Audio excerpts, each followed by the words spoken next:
পিকু নই আমি, আমি হলাম ছায়াটা। আজ তোর গার মুটকে রক্ত খাবো।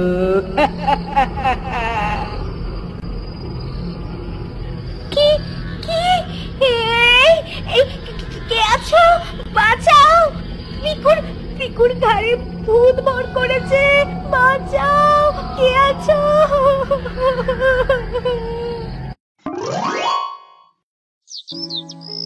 কুসুমপুরের সকলের ঘরে ঘরে আনন্দ যেন ঠিকরে পড়ে।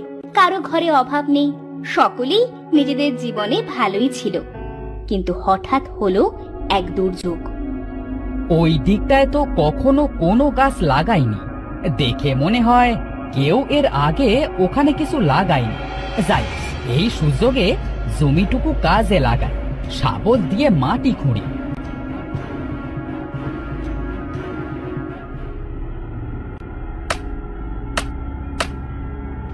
এ কি কি যেন বেজে উঠলো? এ কি, এ তো একটা ঘোড়া।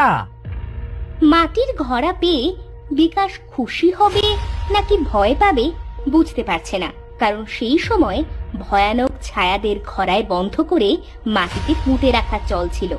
বিকাশ ছোটবেলায় এমন অনেক গল্প শুনেছে দাদার কাছে। তখনই তার বোন পিকু এসে হাজির। কি রে, তুই এখানে এভাবে বসে আছিস কেন? এ কি, এটা তো একটা ঘোড়া, কোথায় পেলি রে? এই মাটির ভেতর থেকে পেলাম। চল চল খুলে দেখি, ভেতরে নিশ্চয়ই কোনো গুপ্তধন আছে। আমি শুনেছি জানিস, এভাবে নাকি অনেক কিপ্টে লোক তাদের ধন সম্পত্তি মাটিতে পুঁতে রাখতো। কিন্তু আগেকার দিনে অনেকেই দুষ্ট ছায়া আত্মাকেও এইসব ঘোড়ায় বন্দি করে রাখতো। যদি এই ঘোড়ায় সেই আত্মা বন্দি থাকে তবে আমাদের বিপদ হবে। আরে দাদা, তুই কেন ভয় পাচ্ছিস? আমি তোর থেকে ছোট, তাও দেখ ভয় পাচ্ছি না। এসব ছায়া টায়া বলে কিচ্ছু হয় না, বুঝলি? সব মানুষের মন গড়া কথা। খোল, তুই তাড়াতাড়ি ঘোড়ার মুখটা খোল। না বোন, অনেক সময় বেশি সাহসের ফল খারাপ হতে পারে। এটা আমাদের খোলা উচিত না, বরং এটা আমাদের যোগিনীর কাছে নিয়ে যাওয়া উচিত। যদি এটা থেকে দামি কিছু বের হয় তবে তার আমরা পাবো না, এটা কিন্তু মনে রাখিস। এত ভেবে কাজ নেই, এটা এখানেই পুঁতে রাখি, কাল সকালে এটা যোগিনীর কাছে নিয়ে যাব। ঘোড়াটা বিকাশ আবার সেই জায়গায় পুঁতে রেখে চলে গেল। কিন্তু পিকুর মনে যে লোভ বাসা বেঁধেছে তা বেড়েই চলল।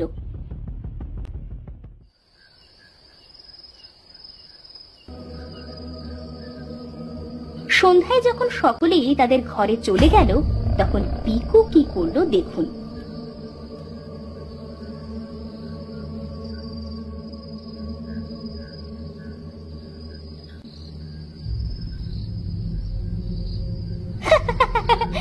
তুমি একটা বোকা দাদা, এবার এখানে আমি যা পাবো সে সব আমার একার। দেখি দেখি এটা খুলে কি পাওয়া যায়। ঘোড়ার মুখ খুলতেই তার ভেতরে থাকা ছাই উড়তে শুরু করলো, আর চারপাশ ধোঁয়া হয়ে গেল। কিছুক্ষণ পর ধোঁয়া কেটে যাওয়ার পর পিকু দেখতে পেল সেই ঘোড়ার ভেতর কিছু হাড়গোড় আর একটা বড় হীরের আংটি। ইস, এই যে দেখি মানুষের হাড়। ধুর, মনে হয় কোনো মরা পোড়ানোর পর হাড় এখানে রেখে দিয়েছে। ভাবলাম কোনো মূল্যবান কিছু। আরে এটা কি, কি যেন চকচক করছে না? ও মা, এটা তো একটা আংটি। নিশ্চয়ই নিশ্চয়ই এটা সেই লাশের। এটা তো মনে হচ্ছে অনেক দাম। যাই যাই, বাড়ি যাই। আংটি পেয়ে মহা খুশি হয়ে পিকু সেই আংটি নিজের হাতে পরে নিল। কিন্তু তার ভাই যেন বুঝতে না পারে যে সে ওই ঘোড়ার মুখ খুলেছিল, তাই সে সেই ঘোড়া আবার আগের মতোই বেঁধে মাটির নিচে পুঁতে রাখলো।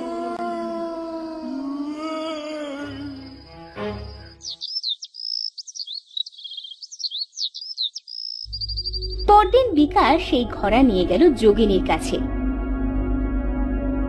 যোগিনী মা, আমাদের সাহায্য করুন, চোখ খুলুন যোগিনী মা। চোখ খুলুন যোগিনী মা। কি হয়েছে বল, কেন এসেছিস আমার কাছে?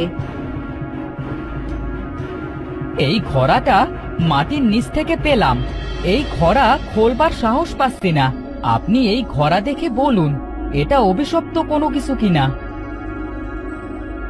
দেখি, এ কি সর্বনাশ! এই ঘোড়া তোরা কেন উঠিয়েছিস? আমি সবজির বাগান করতে গিয়ে মাটি খোঁড়বার সময় এটা পেয়েছি। এটা কিসের ঘোড়া মাতা? এটা একটা সর্বনেশের ছায়ার আত্মা। বসে এনে মারতে না পেরে শেষে আমার বাবা এটাকে ঘোড়ায় বন্ধ করে বাগান বাড়ির কোনায় পুঁতে দিয়েছিল। এটা খুবই জানক ছায়া আত্মা। কি বলছেন যোগিনী মা, এবার কি হবে? তোরা এটার মুখ খুলিসনি তো? না মা, আমরা এটার মুখ খুলিনি। তবে ভয় নেই, এটা যেখানে ছিল সেখানে পুঁতে দিয়ে আয়, আর কখনো এটা তুলবি না। আচ্ছা যোগিনী মা।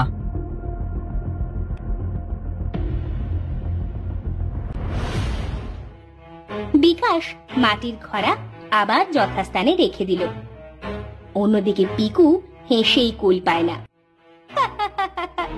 ওই যোগিনী আর আমার দাদা দুজনেই খুব বড় বোকা। এসব ছায়া আত্মা বলতে কিছুই হয় না। নির্ঘাত যোগিনী ওই ঘোড়া রাতে চুরি করার ধান্দা করছে, কিন্তু লাভ নেই, সে কিছুই পাবে না, কারণ আংটি তো আমার কাছে। বোকা মহিলা।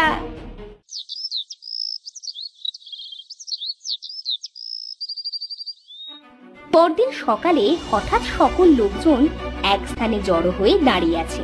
তাদের দেখে পিকু আর বিলাসও সেখানে এলো ভিড় ঠেলে। এসে দেখে এক লোক ঘাড় মটকানো অবস্থায় মরে পড়ে আছে, তার শরীর রক্ত শূন্য ফ্যাকাশে। ও বাবা গো, কি কাণ্ড! এটা কিভাবে হলো? কিভাবে হলো এসব? কে এই লোক? এই গায়েরই লোক, কিন্তু এভাবে মরলো কিভাবে কে জানে।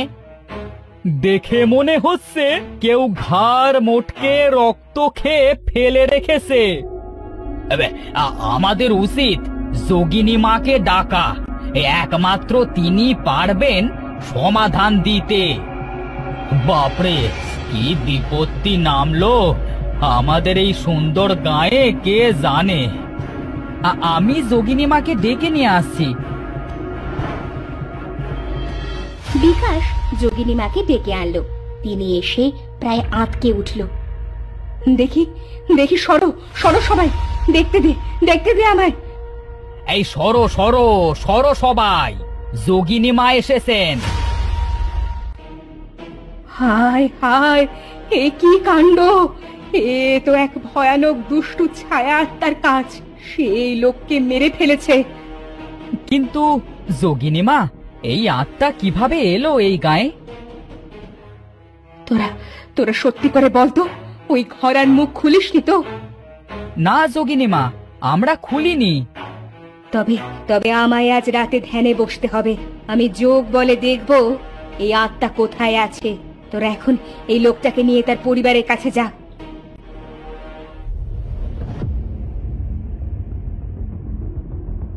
সকলে চলে যাবার পর পিকু এবার বেশ ঘাবড়ে গেল। সে এতদিন খুব সাহস নিয়েছিল, কিন্তু আজ এক লোকের মৃত্যুতে তার এই সাহস ভেঙে গেল। ঘরে গিয়ে আংটিটা বের করে একা একা কথা বলতে লাগলো সে। কি যে হচ্ছে! আচ্ছা, এই যোগিনী মায়ের কথাই ঠিক নয় তো?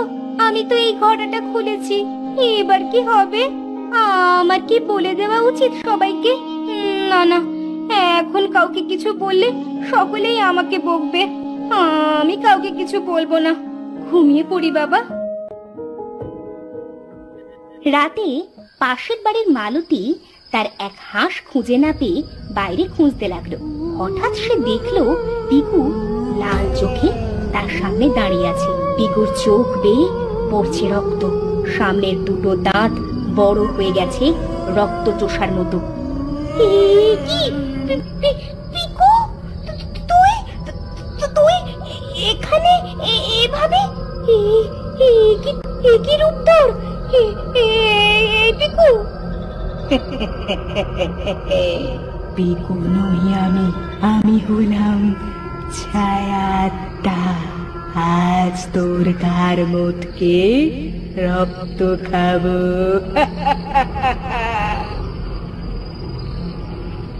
কি কি কে আছো? বাঁচাও! পিকুর ঘাড়ে ভূত ভর করেছে, বাঁচাও! কে আছো?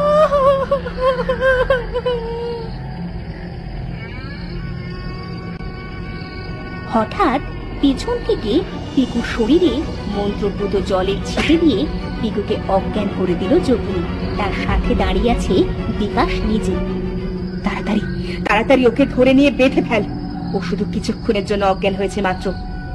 প্রথমে বিশ্বাস করিনি, তবে এখন বিশ্বাস হলো যে আমার বোনের শরীরে ভর করে ওই ছায়া আত্মা মানুষকে মারছে। কি হচ্ছে এসব? আমায় বাঁচাও!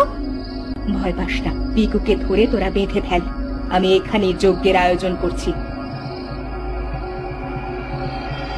পিকু দড়ি দিয়ে বাঁধা অবস্থায় পড়ে থাকলো।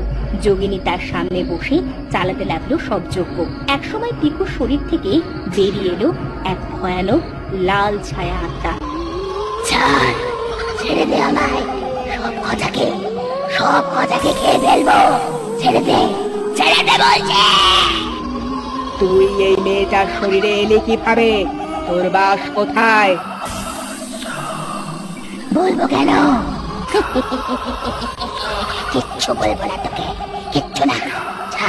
ছাড় বলছে, ছাড় বলছে। সবার আগে তোকে খাবো। এই মেয়ে 7 কলসির মন্ত্রপ্রুত জল। একটা ছোট পাত্র থেকে যোগিনী কিছুটা জল ছিটিয়ে দিল ছায়া আত্মার ওপর।